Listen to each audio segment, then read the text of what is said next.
Tous les ans, on se pose la même question. Est-ce que les clubs français vont réaliser quelque chose de grand en Coupe d'Europe? Et je vous avoue que moi, personnellement, j'aimerais beaucoup, mais force est de constater que tous les ans, c'est quand même très compliqué.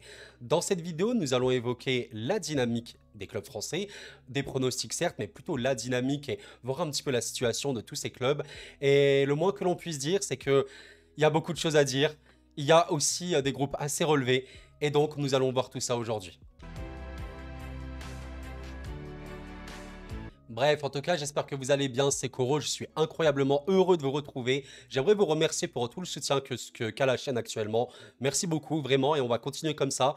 Donc, sans plus tarder, vraiment, on va directement attaquer un petit peu le cœur du sujet, voilà, la miniature de la vidéo, avec tous les clubs français impliqués. Donc, Lens en Ligue des Champions, Marseille, Rennes et Lille plutôt Toulouse en Europa League, et le LOSC en Conference League. Bon, j'ai un petit peu inversé, c'est pas très très grave. Bon, du coup, on va aller voir ça maintenant rapidement. Je voulais plutôt dire, nous allons d'abord évoquer Lens parce que la Ligue des Champions avant. Donc Lens, c'est quand même quelque chose d'assez particulier. C'est quand même voilà, le seul club français en Ligue des Champions avec le PSG. Par rapport au PSG, j'ai déjà évoqué leur cas dans une autre vidéo, donc n'hésitez pas à aller la voir. Notamment par rapport au match PSG Dortmund. Mais bref, là on parle de Lens.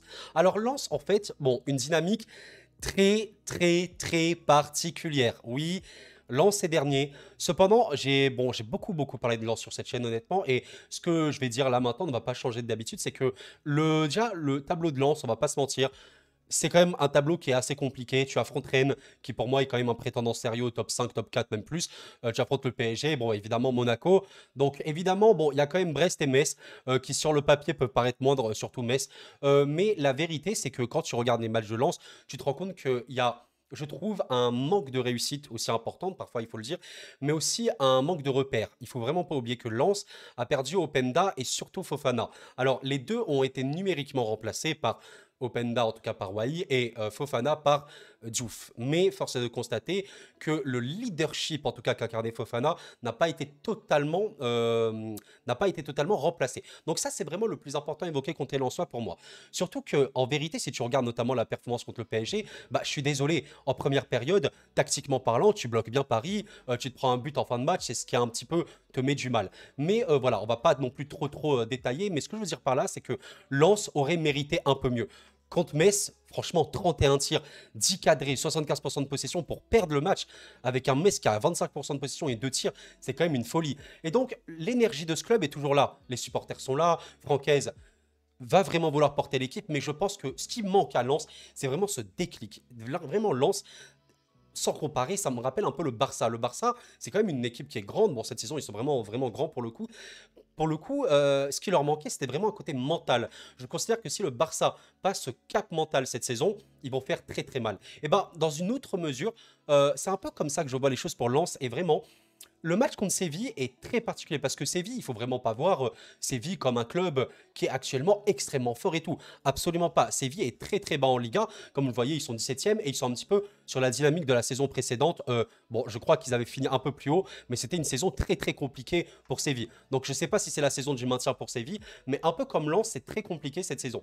Cela dit, je trouve quand même que Séville... ben, comment vous dire, ne montre pas d'aussi belles choses que Lens. Le seul truc que je pourrais dire à Séville et donner crédit, c'est que c'est quand même une équipe très expérimentée en Europe. Et en fait, je pense que c'est ce qui me fait le plus peur pour Lens, c'est que j'ai vu la stat tout à l'heure. Il y a 4, dans les joueurs de Lens, il y a en fait 4 matchs de Ligue des Champions qui ont été joués au total. Rendez-vous compte. Donc c'est une équipe qui a une expérience très faible. Il faut le dire. En Ligue des Champions, en tout cas, les joueurs ont vraiment une expérience absolument inexistante quasiment. Donc le premier match là, contre Lens, on va pas se mentir, ça va être très compliqué. Je pense que la plupart des gens voient Lens perdant. Moi, je vais pas vous mentir. Je pense qu'on va être surpris. Je pense vraiment qu'on va être surpris contre Lens. Vous savez quoi, moi, en tant que voilà, supporter du foot français, j'aimerais dire victoire pour tous les clubs français. Mais vous savez quoi? Là, objectivement, je vais vraiment pas dire que Séville va être transcendant et que Lens va être totalement honteux, humiliant. Je vais dire match nul pour ce match-là. Mais au-delà du pronostic, cette vidéo sert vraiment à apporter un petit peu une analyse globale sur la dynamique de certains clubs. La Lens doit absolument se rattraper. Lens doit gagner un match. Maintenant, Lens doit gagner. Là, tu fais ton retour en Ligue des Champions après je sais pas combien d'années. Tu dois montrer que tu es là, quoi. Et je pense sincèrement que Lens va vouloir montrer. Je pense que cette abnégation sera là. Je pense que les joueurs vont se transcender. Et le fait de jouer à l'extérieur comme ça, bah, il va y avoir quelque chose. Et je pense que c'est un match très, très, très important à voir. Donc, je vais quand même dire que Lens va pas du tout être honteux. Je vois un match nul sur ce match. Voilà, pour Séville Lens. Alors maintenant, nous allons évoquer un cas extrêmement intéressant, peut-être même le plus intéressant de cette vidéo, quand même le cas de l'Olympique de Marseille. Alors c'est vraiment un club qui vit dans une tourmente infinie actuellement parce qu'on est dans l'interrogation totale de la direction marseillaise. Est-ce que Longoria va démissionner? Selon Eurosport, oui, il va démissionner. Juste après, il y a eu une news selon l'équipe qu'il ne démissionnera pas. Bref, c'est un jeu un petit peu de poker menteur, je ne sais pas si c'est comme ça, mais il y a des choses qui se passent côté OM. Clairement, je pense que c'est pas des fake news en mode oui, Longoria va partir, oui, Marcelino va partir. Je pense qu'il y a eu peut-être une évocation, peut-être qu'il y a vraiment une volonté de partir. Après, est-ce que ça va se faire à l'heure où je parle? Je n'ai pas la réponse et c'est très très compliqué. Il y a une vraie tourmente côté Marseille et honnêtement, je l'évoquais dans ma vidéo d'ailleurs, voilà, qui a bien fonctionné. Je vous remercie grandement. La situation de l'OM est très particulière parce que on est quand même sur un club qui est l'effectif de l'OM. Je vais pas répéter tout ce que je dis dans ma vidéo, mais c'est un effectif extrêmement bon. C'est vraiment un top effectif de Ligue 1. C'est un effectif où il y a des joueurs extrêmement expérimentés qui peuvent jouer la Ligue des Champions, honnêtement. Voilà, je vais quand même remontrer rapidement l'effectif de l'OM. Le but, c'est pas de faire non plus une analyse détaillée sur l'effectif, mais vous avez énormément de joueurs d'expérience ou des jeunes avec un fort potentiel. Aubameyang, Vitinha, Correa, à la Lazio, il était très bon. C'est pas un joueur mort. Moi, je le pense vraiment, même si en ce moment, il est pas ouf à l'OM. Ndiaye, c'est vraiment un très grand espoir. Ismaël Lassar, c'est dommage qu'il est blessé, mais voilà. Harit, Soglo, Unai, Rongier, Gay, Kondogbia, Klaus, Lodi, Balerdi, Mbemba, Lopez, ça, les amis, c'est vraiment un effectif qui est très, très, très bon pour la Ligue 1. C'est un effectif qui peut vraiment, il fait pas tâche en Ligue des Champions. Bon, certes, l'OM ne joue pas la Ligue des Champions, mais ils ont un groupe qui est honnêtement un groupe très, très, très, très relevé. On va l'évoquer dès maintenant. Alors voilà, si Marcelino part, moi, c'est ce que je souhaiterais pour les supporters marseillais. Moi, je suis pas du tout supporter marseillais au cas où. Je suis supporter parisien, mais on essaie d'être totalement objectif. Euh, le mieux pour l'OM avec cet effectif, c'est qu'il faut vraiment un coach qui sache jouer un jeu offensif avec beaucoup de pression, beaucoup de pressing, contre-pressing, etc. Avec vraiment des fondements de jeu qui vont faire en sorte que cet OM va être très fort. Et honnêtement, leur groupe est monstrueux. Je ne vais pas vous mentir.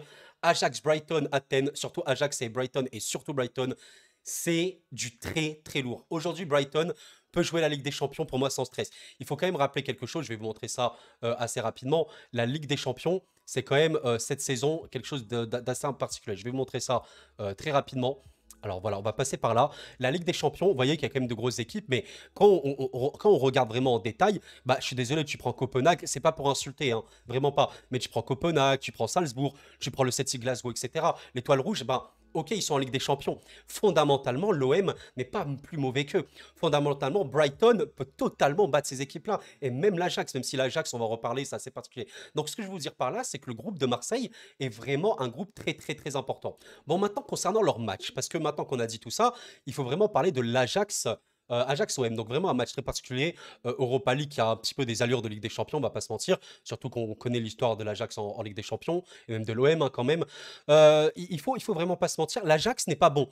On va pas dire l'Ajax est vraiment exceptionnel et tout. Alors moi, je ne suis pas un suiveur du football hollandais. Cependant, j'ai vu comme quoi l'Ajax est vraiment sur un moment très très mauvais. Hein, on va pas se mentir, voilà. D'ailleurs, vous voyez qu'ils ont une production assez faible. Quand même une grosse défaite ici. Vraiment bien mangée. Et honnêtement, c'est ça qui est vraiment, en fait, c'est super paradoxal. Parce que l'OM aujourd'hui, honnêtement, sur le papier, c'est monstrueux. Je pense que s'ils ont un chef d'orchestre qui sait faire jouer tous ces joueurs-là, c'est une équipe exceptionnelle. Mais vraiment, une équipe sans vraiment en étant totalement objectif, même si je suis supporter parisien, il faut vraiment se rendre compte d'un truc. L'OM, aujourd'hui, tu leur mets un Tudor qui avait des très beaux fondements de jeu, tu lui donnes les clés. Je suis désolé, c'est magnifique. C'est magnifique. Et honnêtement, là, tu as une dynamique. L'OM de Tudor, 5 victoires en 5 matchs de Ligue 1, les amis. Moi, sans pression, je dis que l'OM bat l'Ajax. Mais j'ai aucun doute là-dessus. Après, c'est le football, hein, bien évidemment. Alors là, la vérité d'aujourd'hui, c'est que l'OM n'est pas dans un bon état. Et on ne sait pas du tout. On est dans l'inconnu total. Qui va coacher cette équipe? Ce sera qui? Ce sera Marcelino? Ce sera Papin? Mais qui ce sera? On ne sait pas. Et en vérité, c'est vraiment très compliqué. Vous savez quoi? Ça va être mon prono très osé. Parce que je sais que beaucoup ne le voient pas. Mais honnêtement, à l'Ajax, je vois une victoire de Marseille. Alors, je sais que ça peut paraître fou, mais je suis en train de me dire, c'est quand on attend moins les choses qu'elles vont arriver. Et l'Ajax n'est pas bon. L'Ajax n'est pas bon. L'Ajax, c'est vraiment, ça affaiblit, n'a pas beaucoup de grands joueurs aujourd'hui, même si voilà, il y a quand même des promesses. Et l'OM, on connaît l'abnégation. Il y a quand même des joueurs de grands talents, d'expérience et des jeunes, comme je vous dis, très prometteurs. Aujourd'hui, Si Marcelino n'est pas là sur le banc de l'OM, je sais que ça fait bizarre de dire ça, je vois vraiment une victoire de l'OM. S'il est là, j'en vois quand même une parce que l'abnégation des joueurs. C'est très particulier. Alors, c'est vraiment un feeling que j'ai. Dites-moi si vous êtes d'accord ou pas du tout.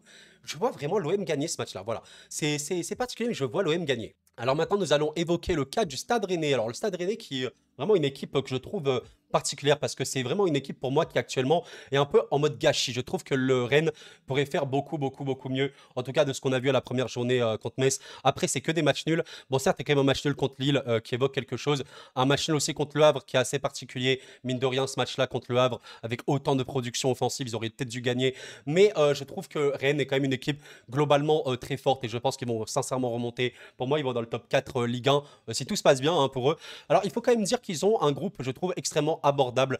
Un groupe qui, pour le coup, vraiment, pour moi, Rennes ne passe pas ce groupe, c'est décevant. Je ne vais pas vous mentir. Ça, c'est mon ressenti. Peut-être que les supporters rennais ne seront pas d'accord avec moi, mais c'est mon ressenti. Et bon, je ne vais pas vous mentir, le Maccabi Haïfa, c'est pas le club que je connais le mieux. Je le connais seulement parce qu'ils ont affronté le PSG la saison précédente, mais force est de constater que je ne connais pas la dynamique de ce club, donc je ne vais pas pouvoir dire exactement tout ce que je pense. Bon, par contre, tu vois quand même que c'est quand même c'est un peu compliqué. Hein. Ils jouent le maintien apparemment. Pour l'instant, bon, c'est leur début de saison. Mais bref, en tout cas, là, on va surtout parler de la dynamique de Rennes. Rennes, c'est quand même une équipe qui a une très grosse production offensive. Offensivement parlant, c'est une équipe très belle, très forte. Même s'ils pourraient encore faire beaucoup mieux. Je ne sais pas si Genesio les bride un petit peu. Bon, c'est un peu méchant de tout rejeter sur la faute du coach, mais tu as des joueurs de grand talent. Je suis désolé, mais rien que leur mercato, rien que quand tu fais la doublette Blas et Lefebvre, c'est énorme avec Bourigeaud notamment et tout ce qu'il y a, etc. à Rennes, c'est très fort. Moi, je considère que le match qu'ils vont jouer contre Haïfa, ce sera un match relativement aisé, je sais pas, mais ça va encore être une question mentale. J'ai un peu oublié de l'évoquer par rapport à Marseille et à Lens, mais les clubs français, si pour moi en tout cas, comment vous dire, le fait qu'ils ne gagnent pas, pour moi, c'est une question mentale parce que les équipes sont fortes. Certes, on se dit, ouais, Farmer League, la Ligue 1 et tout. Pour moi, ça c'est faux. Hein, la Ligue 1 est vraiment très bonne aujourd'hui. Mais c'est pas parce que les clubs français sont nuls en Europe qu'ils sont mauvais fondamentalement. Il y a vraiment un contexte à prendre en compte et je pense que mentalement, c'est ce qui pêche le plus. Parce que là, je suis désolé, sur le papier, le Maccabi Haïfa, c'est pas plus fort que Rennes. Il faut arrêter. C'est pas plus fort que Marseille, que Lens, même que Toulouse. Hein, mais vraiment, il faut dire la vérité. Et honnêtement, moi, je considère vraiment que Rennes, mentalement, s'ils sont au point, s'ils sont bien, ils vont le manger Haïfa. Et honnêtement, voilà, moi, je vais dire une victoire rennaise, quand même, je l'espère, mais je pense sincèrement qu'il y aura une victoire rennaise. Si tu bats pas Haïfa chez toi, c'est quand même très compliqué. J'ai envie de te dire, mentalement, il faut qu'ils soient au point. Et en vrai, je pense qu'actuellement, à Rennes, il y a une frustration parce que tu produis beaucoup de choses. Tu as un volume d'occasion assez énorme, tu finis pas assez. À un moment, tu fais 4 matchs nuls de suite, tu vas gagner. Et là, je pense que Rennes va gagner, va se remettre très bien. Ensuite, pour la Ligue 1, je vois une victoire rennaise. Je vois une victoire rennaise. Ok, donc là, on est sur quelque chose d'assez intéressant, mine de rien, parce qu'on va évoquer le cas du TFC. Alors, le TFC, voilà, de retour en Europe, assez émouvant, mine de rien, même si, voilà, ils font quand même un début de saison qui est assez mi-figue, mi-raisin. C'est très particulier parce que je ne considère pas que Toulouse va jouer le maintien. Franchement, pas du tout. Parce qu'ils ont quand même des joueurs. Par contre, force est de constater, je pense, un des plus gros problèmes côté Toulouse, c'est vraiment le mercato. Il y a eu énormément de pertes hein, pour moi. L'OM a enfin, l'OM, le TFC a beaucoup perdu dans ce mercato. Et je pense que c'est ce qui se ressent le plus aujourd'hui. Alors là, nous sommes un petit peu sur le mercato toulousain. Nous allons surtout évoquer les départs, juste pour vous montrer un petit peu les pertes qui peuvent être assez importantes côté toulousain. On a évidemment Chaibi qui est parti. Bon, voilà, côté Francfort, qui était quand même un joueur très jeune avec un très fort potentiel qui avait de quoi vraiment percer dans le football. Et honnêtement, je pense qu'il le fera. Nous avons évidemment, je pense qu'on doit l'évoquer rapidement, Sperings, mais qui est revenu. Donc, c'est pas si pire. Et je pense que pour Toulouse, ça fera beaucoup de bien. Surtout que c'est un joueur qui a été performant, qui était très bon.